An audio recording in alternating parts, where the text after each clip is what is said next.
What happens when a woman who spent her whole life staying calm finally decides to push back, but without raising her voice? At a busy airport gate, one quiet moment sparks a ripple that reaches far beyond a single flight. And the person they tried to silence? She never even raised her tone. Before we dive in, let us know, what time are you listening to this? And where are you? Drop a comment below. We'd love to hear from you. It was a kind of morning that made airports feel like pressure cookers. Crowded terminals, loudspeaker announcements echoing off tile floors, toddlers whining, phones buzzing, and every face set in its own private hurry. At Gate 16 of Charlotte Douglas Airport, Soline Merritt stood with one hand resting gently on her son's shoulder, her other arm looped through her husband's. She looked composed. That was always the word people used. Not elegant, not stylish, though she was both, but composed. The kind of stillness that came from years of walking into rooms where nobody expected her to belong and never once letting it show. Soline was in her mid-40s, tall and graceful, with cropped black hair and a calm that wrapped around her like a well-worn coat. Her outfit was simple, gray slacks, a navy top, soft leather flats. Nothing flashy, nothing loud, but everything about her said, "I'm exactly where I'm meant to be." She was the CEO of VerityLink Technologies, a rising force in the edtech world. They built digital classrooms for students who didn't have much, kids in trailer parks, in shelters, in broken school districts. And today, she was flying to New York to sign the biggest contract of her career. But none of that mattered now. "Mommy, are we going to get snacks on the plane?" Jace, her 6-year-old, tugged at her sleeve, leaning into her hip. "We sure are," she smiled, brushing a crumb off his cheek. "But first we have to get on the plane." Beside her, Oren adjusted the strap of his canvas bag. He was a high school history teacher, soft-spoken, warm-eyed, the kind of man who always carried a paperback and gave the benefit of the doubt. He'd been up since 5, packing peanut butter sandwiches and making sure Jace had both socks on the same foot. The line for priority boarding was short. Soline stepped forward, pulling out their tickets. A young woman in a crisp navy uniform was stationed at the gate, tall, blonde, with a face so still it looked carved. She glanced at the tickets, then at the family. "I think you might be in the wrong line," she said flatly. "This is for priority boarding only." Soline didn't flinch. She smiled politely and handed over the tickets. The woman, her name badge read Fiona, took them with a tight-lipped expression and began scanning them slowly, as if expecting one to burst into flames. Then she looked up, her tone clipped. "Let's just keep it professional," she said. "If you don't have the right documentation, I'll have to ask you to step aside." Oren's jaw tensed, but Soline just tilted her head, her voice smooth. "Our documentation's in order," she said. Fiona stared at her for a beat longer than necessary, then returned the tickets with a stiff nod. Jace looked up at his mom, eyebrows knit. "Are we not allowed on the plane, Mommy?" Soline knelt beside him, brushing his curls back gently. "Sometimes people forget what fair looks like," she whispered. "But that doesn't mean we back away." Just then, a man in sweats and a ratty hoodie ambled up behind them, holding his boarding pass like a crumpled napkin. Fiona gave it a quick glance and waved him through without a word. Not a question. Not a check. Soline saw it. She saw the look, the ease, the dismissal. She turned back to Jace, her voice low and sure. "Some people want you to believe you don't belong. But remember, baby, we go where we need to be." They stepped aside, found seats near the gate. Jace leaned into his dad's arm, and Oren gave Soline a look, not angry, just steady.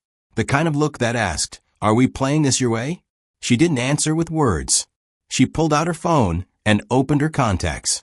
Her thumb hovered over a name, K. Stroud Board VL. Her expression didn't change. Not a muscle. But her eyes, that softness melted into steel. "We're not starting a fight," she thought, watching her son try to balance his juice cup on the armrest. "We're finishing one with grace." They sat 3 rows away from the gate, just far enough from the noise, but close enough to hear when boarding resumed. Jace had curled up on the seat beside Soline, his head resting on her arm, one leg tucked under him like he was trying to disappear.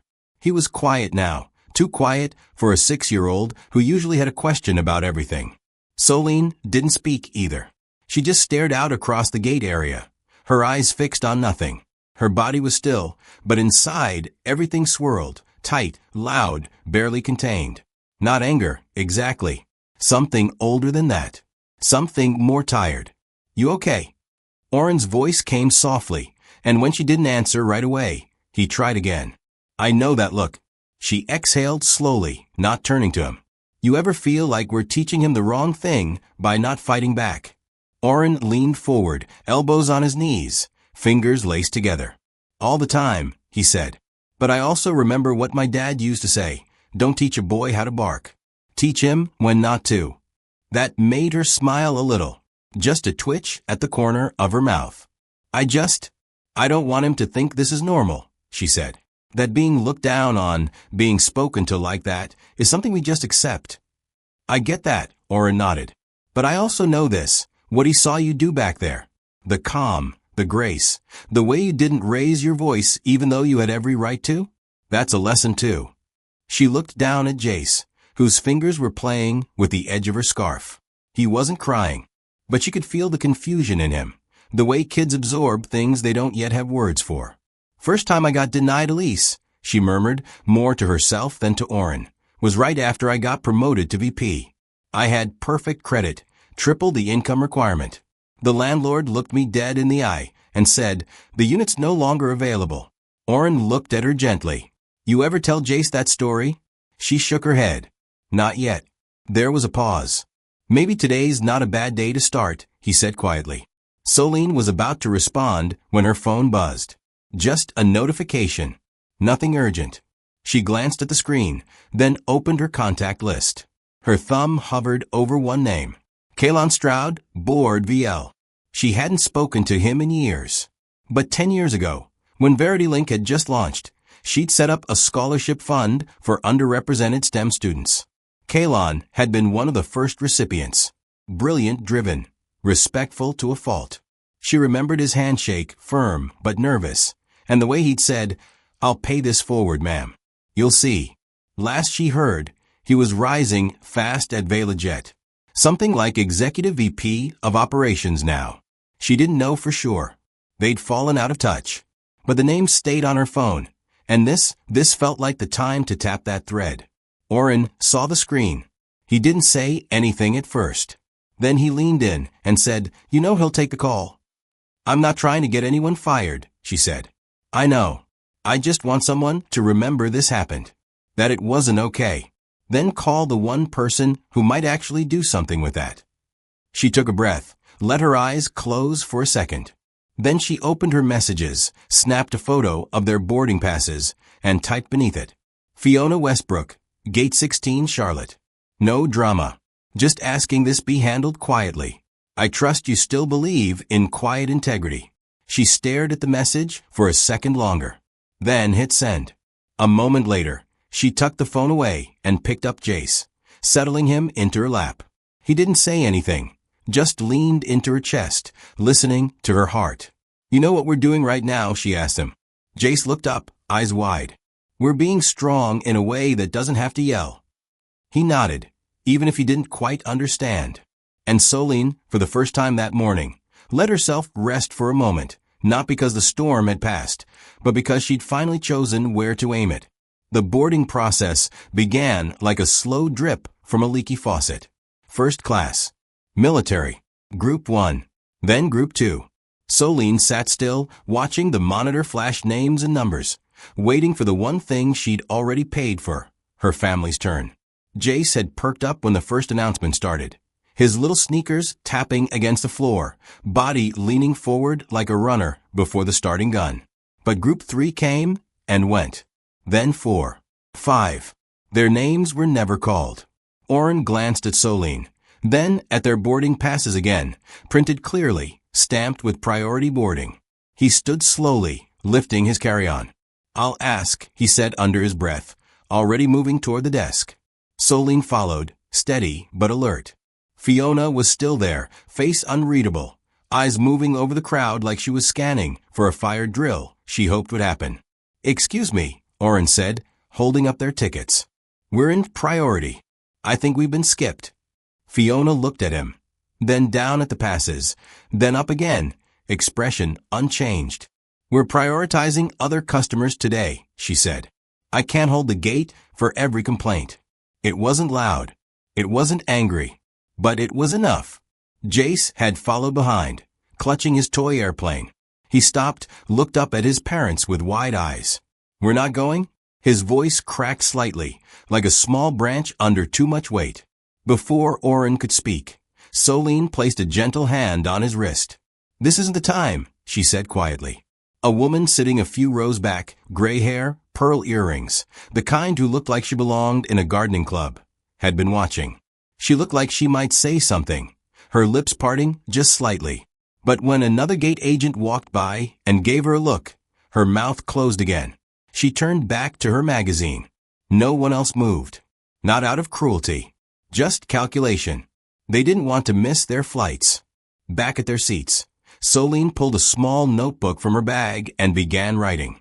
Time, 11:43 a.m. Gate agent, Fiona Westbrook. Incident, refusal to board despite confirmed priority status. Oren leaned in, voice low.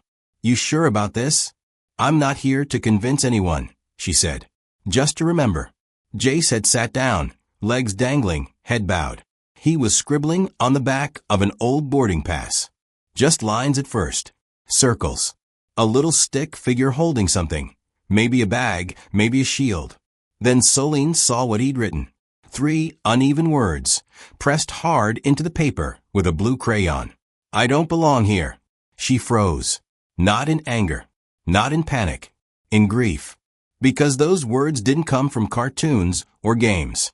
They came from what he'd seen, what he'd absorbed in silence. She reached out slowly, took the card from his hand, and looked at him. Hey, she whispered, why'd you write that?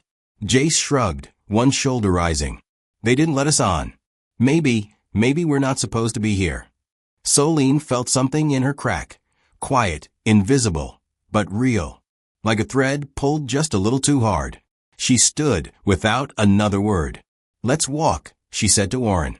They didn't head back to the gate. Instead, she led them to a corner cafe tucked between 2 gift shops. Cedar Bean Coffee House. Quiet. Smelled like burnt cinnamon and oversteamed milk. Solene set Jace up with a muffin and Oren with a seat by the window. Then she pulled out her laptop and opened a blank email. To kaylanda.stroud@velajet.com. Subject, Gate 16 Charlotte. She stared at the screen. Her fingers hovered over the keys. Then stopped. Backspace.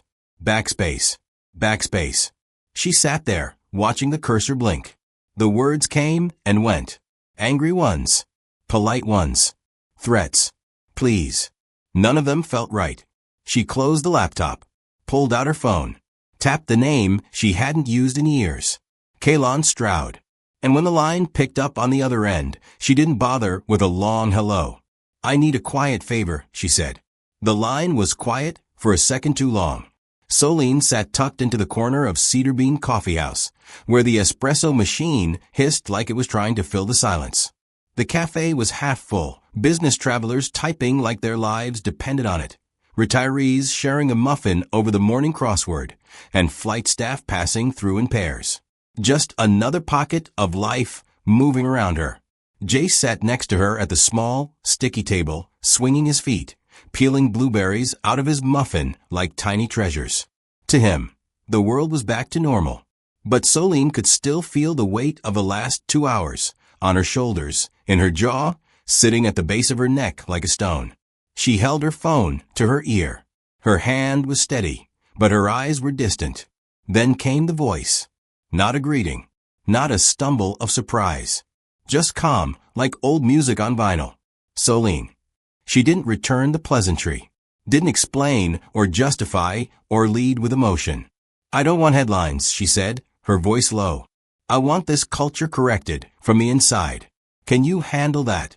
There was a breath, soft and still. Then Kaylon replied, just as steady. I told you back then, anything you ask, I'll deliver. She closed her eyes for a second. That was all she needed. The line went dead. She set the phone down next to her coffee cup, still full. She hadn't taken more than 2 sips. Her fingers tapped once against the lid, then stopped. She knew Kalon. Not well anymore, but enough. Enough to recognize what it meant when someone gave you their word and you could still believe it. Across town, in a sleek Velajet regional office filled with glass partitions and the faint click of keyboards, Kalon stood up in the middle of a meeting. Half a dozen department heads turned, confused, as he stepped away from the projector mid-slide. He didn't apologize, didn't explain. He walked straight to his assistant's desk, voice even. "Get me Ops Director Tom Rivers now." She blinked. "Sir." "It's not a conversation. It's a directive. Gate 16. Staffer's name is Fiona Westbrook. Pull her. Immediately. Right away." Back at the cafe, Jace was drawing on a napkin with a red crayon he'd found at the bottom of Soline's purse. The plane he was sketching had big, crooked wings and a smiley face on the nose. Stick figures waved from the windows. He leaned toward her, proud. "Is that us?" she asked. Jace nodded. "This is our plane. It's happy now." She smiled, brushing crumbs from his chin, and for the first time all day, something inside her unclenched. Not because it was over, but because something had shifted. She looked out the window. The terminal was still moving, but slower now. Or maybe she had just stopped rushing. People wheeled bags, sipped overpriced lattes, checked phones, blinked under the fluorescent lights. To them, nothing had changed. To her, everything had. She turned her gaze to the distance, to where the gate entrance curved just out of sight. There was no announcement, no loud call of her name, just a gentle motion, like a thread had been pulled and the fabric was about to reshape itself. Her mind wandered to her mother again. Not a day passed without it. She could still see her, seated at the old oak kitchen table, wrapped in a faded robe, stirring tea like it was sacred.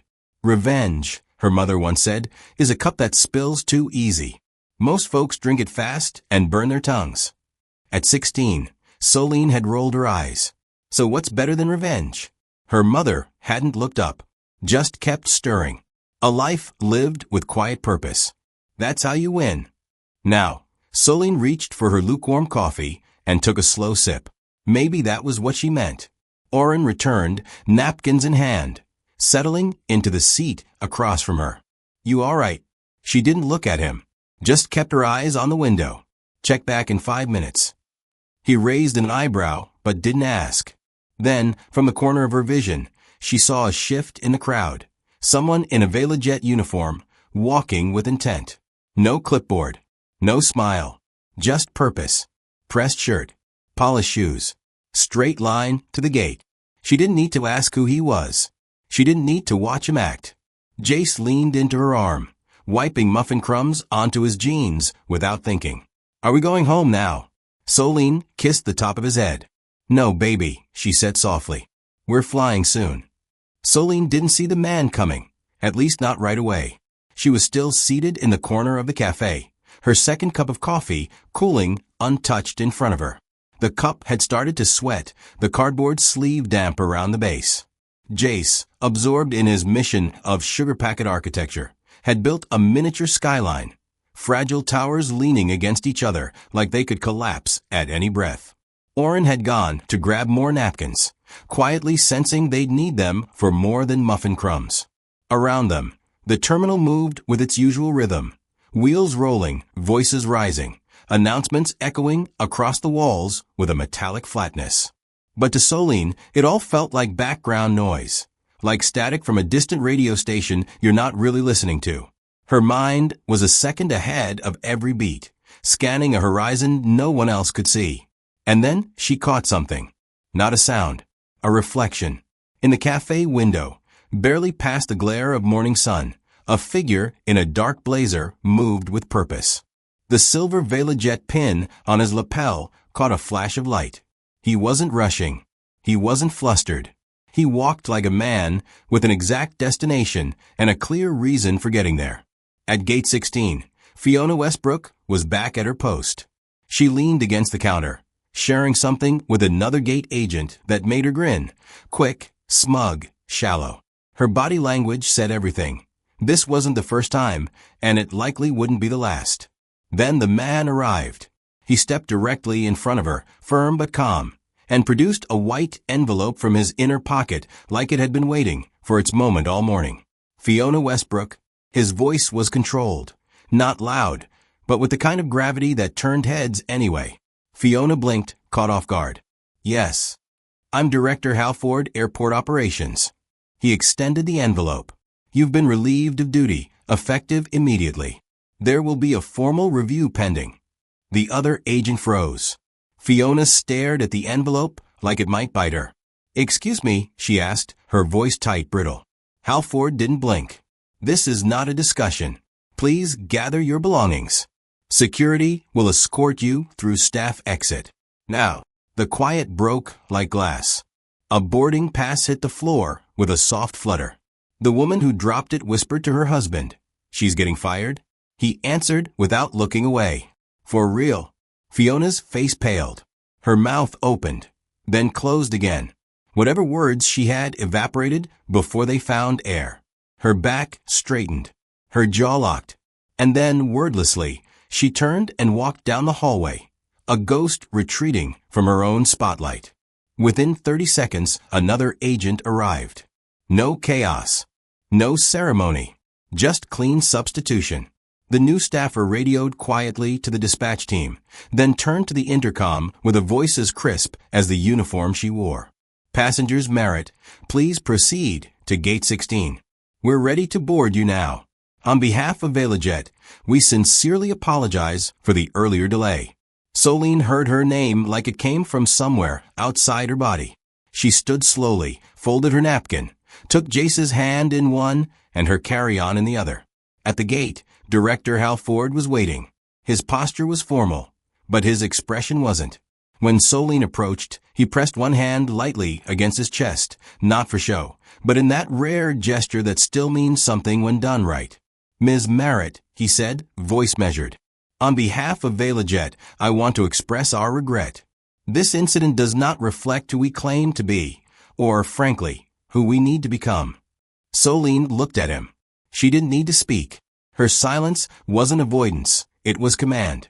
She nodded just once and took Jace's hand again. They stepped into the jet bridge like any other passengers. But they weren't like any other passengers. Jace's grip tightened as they walked. His eyes scanned the walls, the floor, the ceiling. He looked up at his mother with the kind of question children ask, without really meaning to speak it. And when they reached the door of the plane, he whispered, "Did we win?"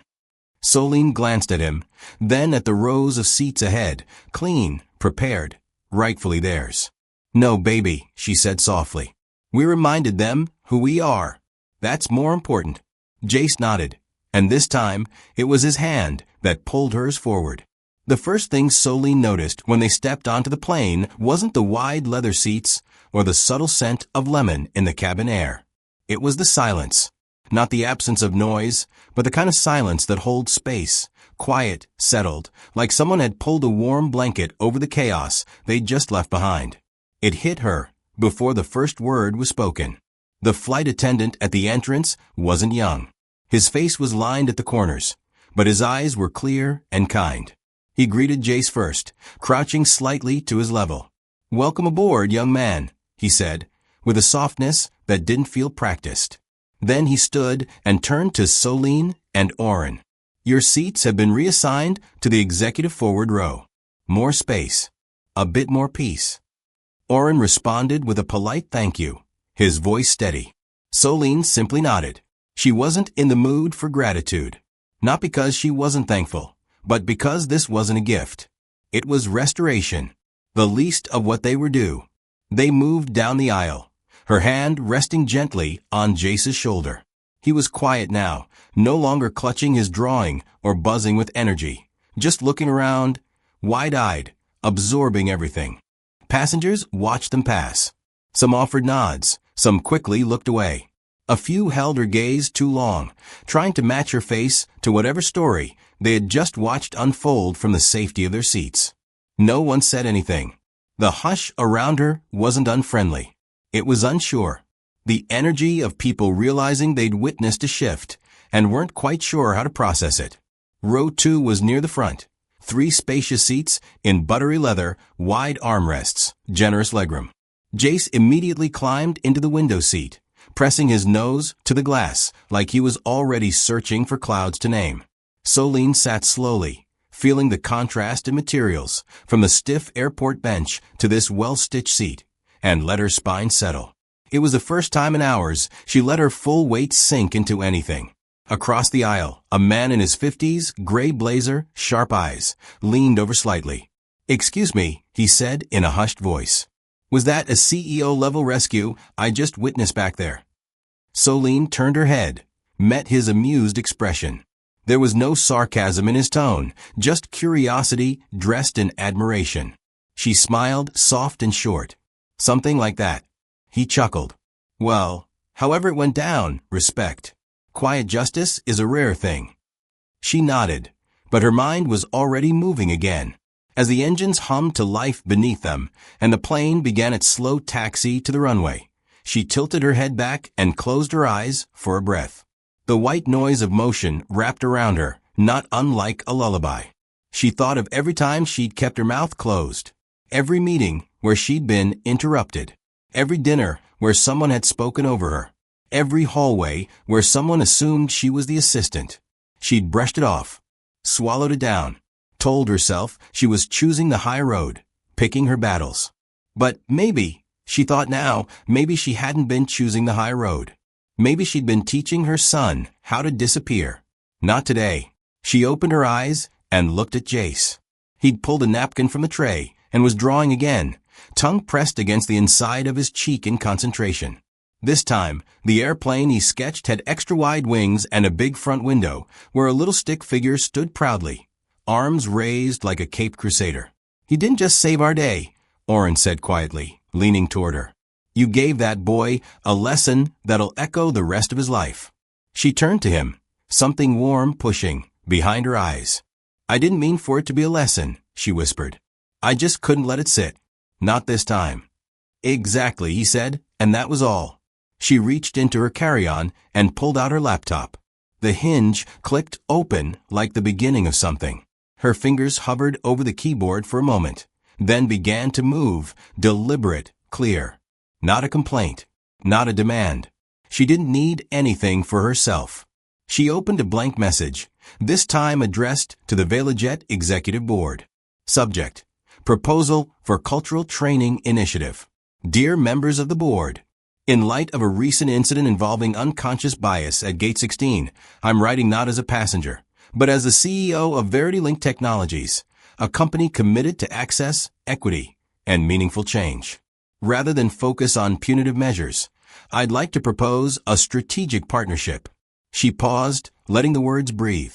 To build a better experience for the passengers who won't speak up, who'll take the hit and carry on. I believe we can shift that culture from the inside. When she finished, she hit send. Not out of spite, not out of pride, with purpose. Because not every seat reassignment is about comfort. Some are about correction. Some are about seeing what's possible when you stop asking for permission to belong. The plane touched down in New York with a gentle thud. Outside the window, the sky had turned a soft gray, the kind that blurred the skyline and made everything look a little quieter, a little more still. Solene watched as the runway lights streaked past, her mind already moving ahead of the wheels. She hadn't spoken much during the flight. Oren had read. Jace had slept.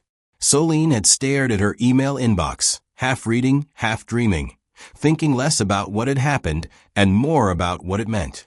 When they disembarked, there was a man in a navy blazer waiting just past the gate. He wasn't holding a sign, but the way he straightened when he saw her said he didn't need to. "Ms. Merritt?" he asked. She nodded. "I'm with VeloJet," he said. "I've been asked to personally deliver this." He handed her a flat envelope. "The board received your message. They're interested in your proposal." She took it, thanked him, and moved on without opening it.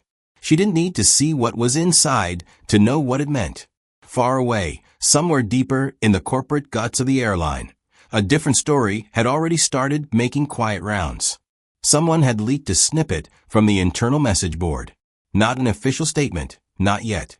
Just a note passed in digital hallway whispers.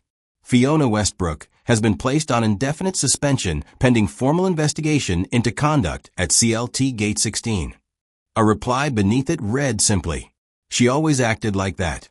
This time, she met someone who didn't walk away. Solene didn't read the message. Someone else sent it to her later, but she never opened it. She didn't need to. That part of the story wasn't hers anymore. By the time they were in a cab weaving through Manhattan traffic, Jace had fully woken. He dug into his backpack, pulling out another drawing. Crayons on a wrinkled napkin. "Look," he said, waving it toward her. "It's our plane again." She took the picture from him, smiling as she studied it. This time, the plane had 4 windows, and in each one a stick figure. A tall one, a medium one, and a small one with wild hair holding a tiny flag. "We're on the plane now," he beamed. "For real." She kissed the top of his head and let the paper rest in her lap. Oren looked over at her. "You okay?" "I am," she said. She glanced out the window again. New York rising up all around them. Steel and glass in motion. Her thoughts wandered back to something her mother had once said long ago, during a late-night talk at the kitchen table. "You know what the world doesn't need," she'd said, stirring tea with a kind of slow grace only older women seem to have. Another loud apology. What it needs is quieter people doing louder things. Now, sitting in the back seat of a cab with her family beside her and the weight of the day finally easing off her shoulders, Solene breathed in deeply. This hadn't been about making noise. This had been about making space.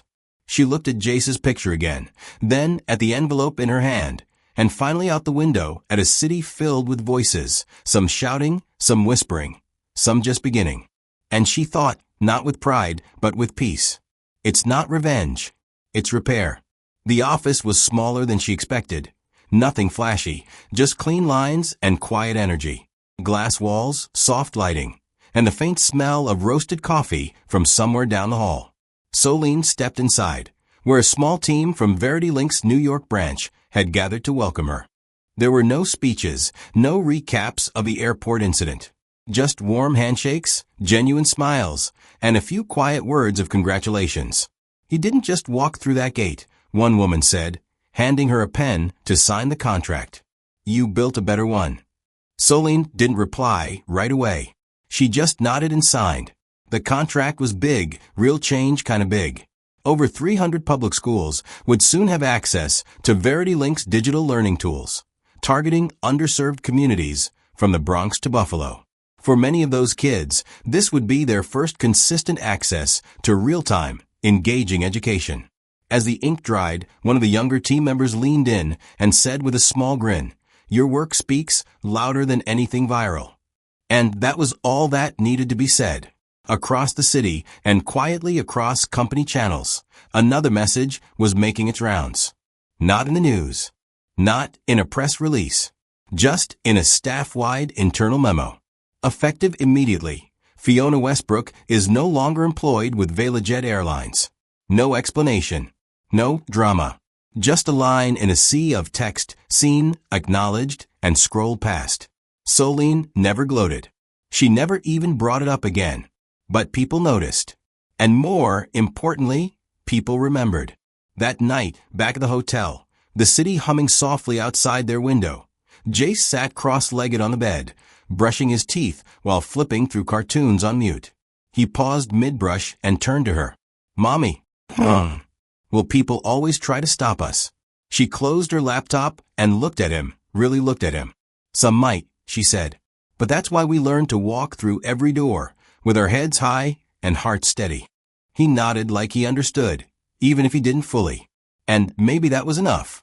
Later, after Oren had drifted off to sleep and the city lights flickered in the background, Solene opened her private blog, an internal space she shared only with staff and close friends. She wrote, "One gate closed. Another opened. Not because I fought louder, but because I stood firmer. Sometimes change isn't a wave. Sometimes it's a whisper that moves mountains one grain at a time." By morning, her inbox was filled with quiet thank you notes. Not viral, not public, just real. From flight attendants who'd seen too much.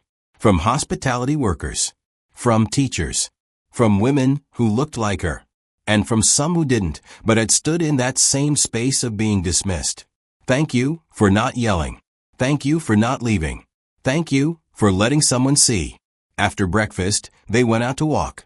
Jace led the way this time, darting slightly ahead, but always looking back to make sure his parents were still close. His hand reached for hers as they crossed the street under the glow of a city that hadn't changed, but maybe, just maybe, had one new crack in the wall. Solene smiled as she watched him march forward. Let him lead, she thought. He already knows the way. Sometimes, strength doesn't roar. It simply refuses to shrink. Solene didn't raise her voice, but her calm defiance reshaped the outcome, not just for her family, but for everyone quietly watching. So we ask you, have you ever stayed silent when you should have stood firm, or stood firm when silence was expected? Let us know in the comments. And if this story moved you, don't forget to subscribe. More stories like this are just a listen away.